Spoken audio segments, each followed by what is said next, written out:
fille d'un industriel, Brigitte Bardot voit le jour, le 28 septembre 1934, à Paris. Avec sa petite sœur, elles grandissent dans un milieu bourgeois, et reçoivent une éducation stricte.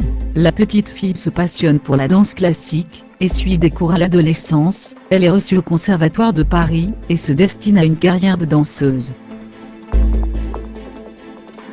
Issue de la haute société, ses parents fréquentent le tout Paris, et sa mère est une amie d'Hélène Lazarev, directrice de l'ELS. C'est ainsi qu'à 15 ans la jeune fille fait la couverture du magazine, et est remarquée par le réalisateur Marc Allégret.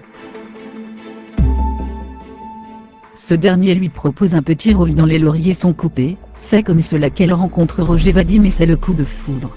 Ses parents, d'abord opposés à leur histoire d'amour, autorisent leur mariage à condition d'attendre les 18 ans de Brigitte. Après de nouvelles photos pour elle, la jeune fille débute au cinéma aux côtés de Beauville dans Le Trou Normand, 1952.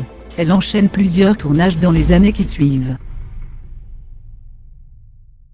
Mais c'est en interprétant le rôle-titre des Dieux créés la femme, 1956, de son mari, que la jeune actrice devient un sex-symbole. Le film est un énorme succès et lance le mythe bébé. Dès lors, Brigitte Bardot joue dans de nombreux films, en effeuillant la Marguerite, Cette sacrée gamine, Une Parisienne, Babette s'en va en guerre.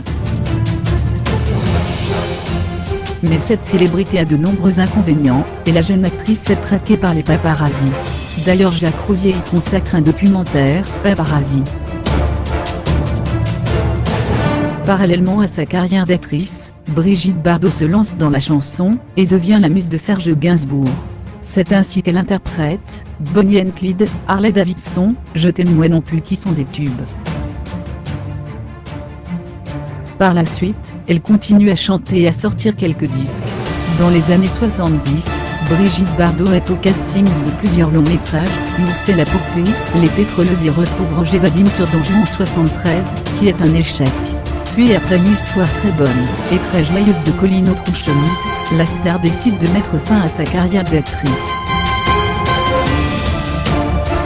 Dès lors, elle finalement son lycée d'Angèle après se marie chez Serge en juillet 1900.